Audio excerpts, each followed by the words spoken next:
이 정윤회 문건 사건 때 이 숨진 고 최경락 경위 사건을 재수사하겠다. 지금 이거죠. 네, 경찰이 핵심이 뭐예요? 그러니까 재수사를 하겠다는 건데 일단 타살 의혹도 조사하는 겁니까? 그러면? 이제 전반적인 거 다 조사할 것 같아요. 그런데 뭐 타살까지는 갈지 어쩔지 모르겠는데 일단 뭐 자살 경위가 굉장히 중요하지 않겠습니까? 그래서 당시에 민정수석실에서 어떤 압력을 가했느냐 이제 그런 부분인데 사실 이제 정윤회 문건 사건이 2014년도 11월에 세계일보를 통해서 터지지 않았습니까? 그래서 내용 자체는 제일 중요한 부분은 과연 비선 실세가 있느냐. 그러니까 정윤회 씨와 관련된 문고리 3인방들이 국정에 개입했느냐. 그게 사실은 그걸 밝히는 것이 제일 중요했었는데 불구하고 결국 용두 3위 거를 문건 유출에 문건을 누가 유출했나 그렇게 갔단 말이에요. 그래서 그 과정에서 사실 이제 박환진 경정이 문건을 작성하고 그 다음에 최근 누구죠 한일 경위 통해서 이제 최경락 경위한테 이제 흘러갔다. 그런 취지하고 문건 유출에 대해서만 주로 중점을 뒀는데 처음에 이제 그 사건 배당이 처음에 형사부로 배당이 됐어요. 그런데 유출이 경위 수사는 또 특수부로 배당이 됐단 말이에요. 그러니까 처음부터 이 사건 자체의 배당부터가 청와대가 부당하게 개입해서 이걸 청와대에서 요구한 대로 짜맞추식 수사를 한 게 아니냐. 그 과정에서 굉장히 유출 경위에 대해서 최경락 경위하고 한일 경위한테 다 이 얘기를 하라. 그러면 결국 처벌받지 않겠다는 식으로 회유를 했었고 그 과정에서 압력을 굉장히 받는 과정에서 최경락 경위가 이제 자살했다. 이제 그게 전반적인 어떤 볼 수 있는 그런 상황이거든요. 그런데 사실 그날에 자살했을 때도 그게 굉장히 사회적으로 편향을 좀 일으켰어야 하는데 굉장히 뭐 경찰에서도 뭐 조사를 제대로 않고 그냥 내사 종결 해버렸거든요. 근데 이번에 조국 교수가 이제 민정수석이 되면서 이제 그 부분에서 다시 들여봐야지 않느냐. 그래서 이 불씨를 좀 당겼다고 보고요.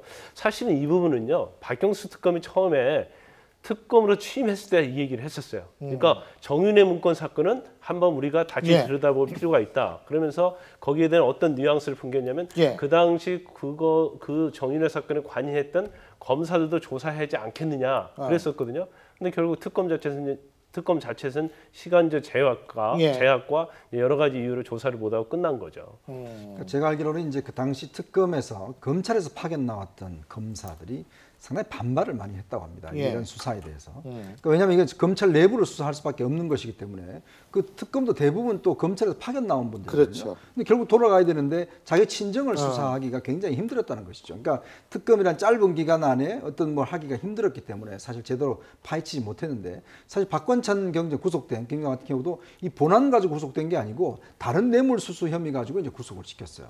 이제 그렇다 보니까 본인도 이제 정말 나와서 증언하는 것들이 뭐냐면 이 3인방들은 반드시 구속돼야 된다라는 그런 얘기를 한번 했었고 지금 이제 그 자살한 최경락 경위의 형이 지금 이 문제와 관해서 이제 진술하고 있지 않습니까?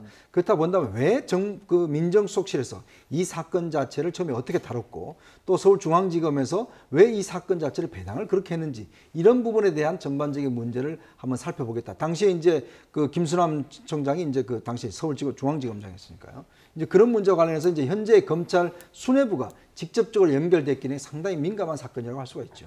뭐 우병우 수석 전 수석의 수사가 종료된 지 얼마 안 돼서 그 무슨 얘기예요 이게? 그 소위 말해서 확인이 된 겁니까? 이게 언론에서 취재로 나온 건데 그 소위 말해서 최순실 게이트 수사했던 검사들에 대해서 아마도 당시에 우병우 수석이 그 민정수석으로서 검찰 수사의 모종에 지휘하고 개입하지 않았냐라고 하는 그 의혹을 나타내는 건데요. 그 당시 그 특검의 조사에 의하면 김수남 검찰총장 그리고 이영렬 서울중앙지검장이자 특수본부장 그리고 인태근 법무부 검찰국장이 적게는 수십 회에서 많게는 천여 통의 통화를 하면서 우병우 수석의 지휘를 받았다라고 하는 것이 의심되는 의혹이 있었는데 그것이 확인되는 과정에서 보면 수사가 끝난 다음에 이 세 사람이 일선 지휘 수사검사들에게 금일봉 촌지를 돌렸다라고 하는 겁니다. 그래서 그런 걸 보면 여전히 그 소위 말해서 검찰 내 우병우 사단이 실제 존재하고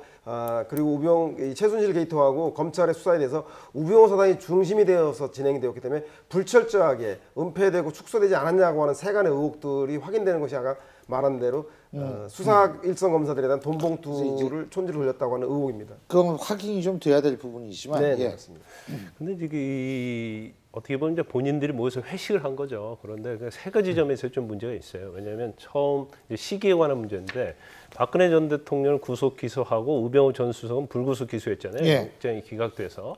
그런데 그로부터 며칠 후에 자기들끼리 좀 모였다는 거에 대해서 굉장히 예. 의심을 갖고 있는 건데 여기 모인 인원을 보면 이영렬 중앙지검장이 있단 말이에요. 그러면 특수본부장으로서 박근혜 최순실 국정농단 게이트를 수사했던 장본이 아닙니까? 그리고 법무부의 검찰국장이 또 그 자리에 있었어요. 그런데 검찰국장 자체는 안태근 예. 법무부 검찰국장은 우병우 전 수석과 작년 8월 초부터 천여 통 이상의 전화를 한 걸로 알려져 있거든요. 그러면 결국은 이번에 국정농단 게이트와 관련된 사람끼리 모였고 우병우의 사단이라고 볼 수 있는 사람이 모였지 않느냐. 근데 그분은 굉장히 의구심을 좀 가질 수 있고요. 그 다음에 사실 검찰국장 자리는요 검찰의 인사와 조직에서 막강한 권한이 있는 자리예요. 그러니까 검사장급 중에서도 아주 예. 힘 있는 자리거든요. 예. 그런데 법무부에 있는 검사와 왜 중앙지검에 있는 검사와 왜 만나냐는 거고 또 그 자리에서 법무부에 있는 안태근 검찰국장이 수사팀한테 금일봉을 주고 오히려 이영렬 지검장은 또 법무부 쪽에 있는 검사들한테 또 금일봉을 줬단 말이에요. 그런데 일반적으로 이제 검찰에서요 위에 상급자가 특수수사를 한다랄지 큰 사건을 했을 때는 자기 특수활동비에서 일부를 주는 경우가 있어요. 근데 그건 별 문제가 없는데 이건 이영렬 중앙지검장이 법무부 쪽에 있는 직원한테 돈을 주고 법무부 직원은 또 검찰청 직원한테 검사한테 예. 돈을 줬단 말이에요. 예. 그래서 이 부분은 사실은 김영란법 위반할 소지도 있을 뿐만 아니라 이걸 특수활동비범으로 수사 명목으로 줬다는 것 자체도 사실은 이치에 좀 안 닿지 않을 수 있는 거죠. 김영란법 얘기하니까 오늘 스승의 날이라는 게 갑자기 생각이 납니다. 예. 자, 김수남 검찰총장이 오늘 퇴임을 했어요. 네. 그 후임 검찰총장, 법무부 장관으로 뭐 굉장히 다양한 얘기들이 나오고 있는 모양이더라고요. 일단 뭐 검찰의 퇴임사에서 했죠. 검찰은 뭐 예. 사회 소금이 돼야 된다라고 했는데 이제 검찰의 시작은 이제 판사로 했다가 검찰로 갔고 검찰에서 한 27년간 있다가 물러났죠. 그리고 뭐 이제 후임에 아무래도 그 어제까지 예상은 뭐 검찰 개혁을 하겠다라고 하니까 뭐 퇴임사에서 어떤 좀 볼멘소를 하지 않겠냐 이런 사실 우려도 적지 않아 있었어요. 그런데 그런 부분은 전혀 없었고 그 다음에 새로운 뭐 장관 아무래도 뭐 새로운 장관이나 총장 관심은 지금 앞서 말씀하셨던 지금 이영렬 뭐 이런 사람도 오르갔는데 일단 언론에 한번 저렇게 이 생체가 낮지 않습니까? 아무래도 좀 가능성이 낮아지지 않겠느냐 이런 얘기도 났고 지금 거론되는 뭐 소병철, 신현수 뭐 이런 분들 중에서 되지 않을까 이런 전망들이 있는 것 같아요. 알겠습니다.